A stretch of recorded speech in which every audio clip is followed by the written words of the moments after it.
T'es là. Viens, pose-moi une question. T'es là.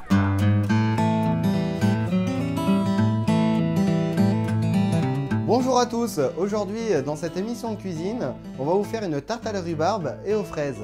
Alors pour la pâte sablée, il nous faudra 250 g de farine, 70 g de sucre, 125 g de beurre, un œuf et une pincée de sel. Et pour la garniture, il nous faudra 350 g de rhubarbe, 500 g de fraises, 20 g de beurre, 150 g de sucre et 20 centilitres de crème fraîche. Pour la pâte sablée, on va y prendre la farine qu'on va y mettre dans le cul de poule, le sucre et ainsi que le sel.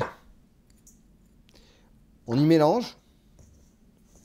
On y prend le beurre qui a été coupé en dés, qui a ensuite été un peu ramolli, qui est à température ambiante.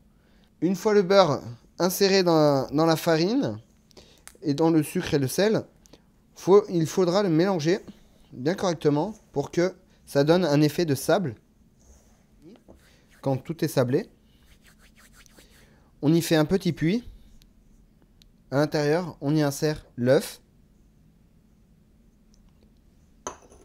et une cuillère à café de crème fraîche.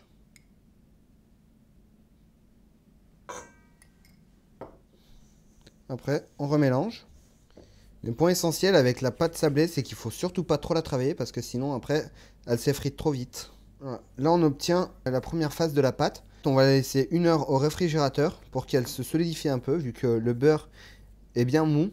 Si on la travaille tout de suite, elle risque de s'effriter très très vite dans le moule. Maintenant, passons à la garniture. Alors, on va commencer déjà par éplucher la rhubarbe. Moi, je prends généralement un couteau d'office parce que c'est avec ça ce qui est le mieux, parce qu'on a le moins de pertes possible.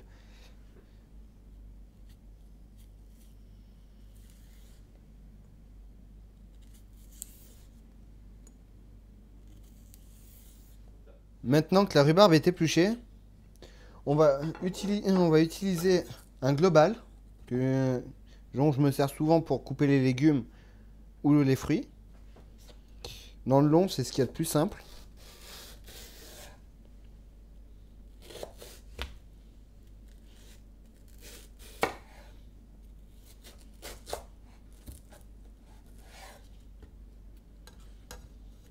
Après, vous le coupez en deux, comme ceci. Mais avec la pointe pour éviter de se couper avec les couteaux.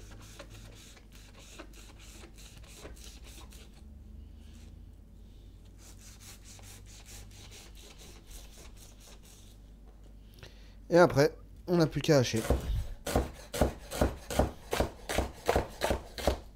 On va commencer la marmelade de rhubarbe. Il faut déjà commencer par faire fondre le beurre. Ensuite, y insérer le sucre une fois que le beurre est bien fondu. Et une fois que tout est bien mélangé dans la casserole, on y insère la rhubarbe.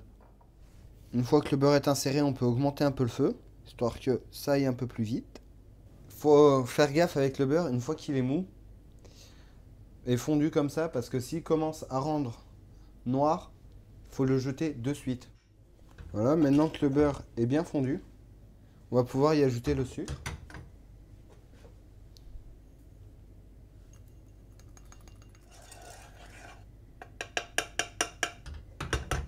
On peut y insérer la rhubarbe.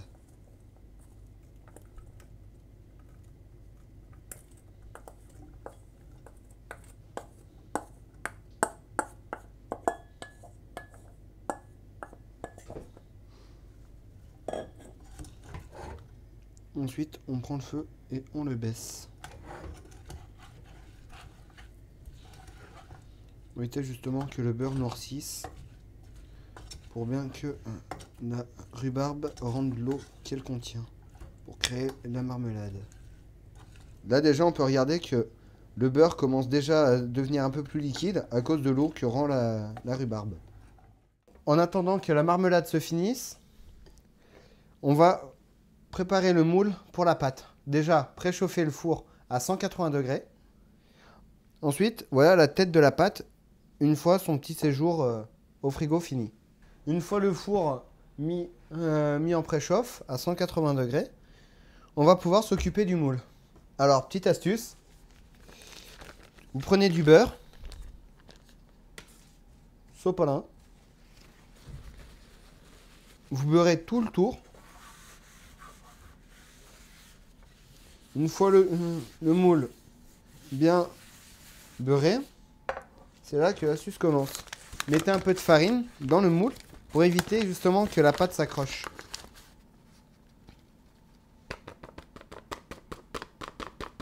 Voilà.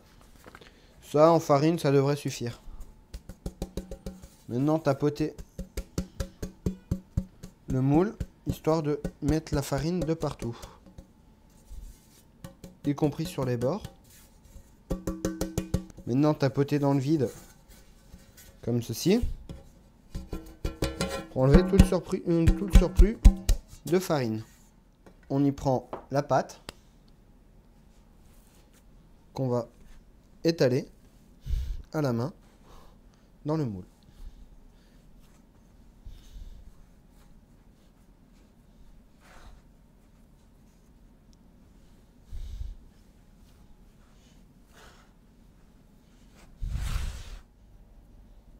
Voilà. La pâte est bien disposée. Par contre, maintenant on va nettoyer le moule. Pour cela, on va prendre un couteau, mais ne jamais utiliser le côté de la lame. Vu que c'est en Tefal, vous risquez à la fois d'abîmer le moule et la lame. Toujours y aller avec le dos.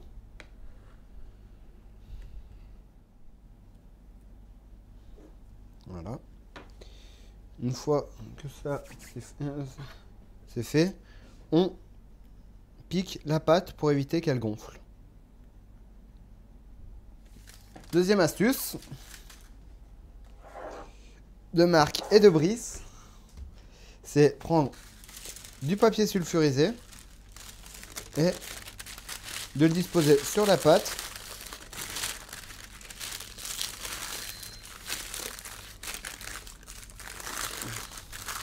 Ainsi qu'un peu de riz pour éviter qu'elle gonfle. Elle va absorber toute l'humidité de la pâte. Maintenant que le four est prêt, on va pouvoir le mettre au four pendant 30 minutes. Pour découper les fraises, je vous conseille d'utiliser un couteau d'office, comme celui-ci, exemple, puisque la fraise est un petit aliment. Voilà. Une fois que toutes les fraises ont été découpées en lamelles, moi je vais aller vérifier la marmelade qui est bientôt prête.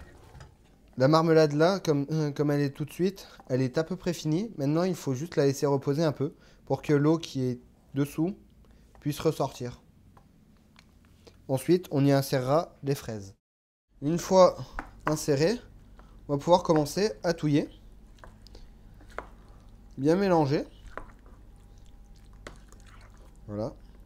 Une fois que c'est bien mélangé, on va pouvoir y insérer la crème fraîche. Voilà.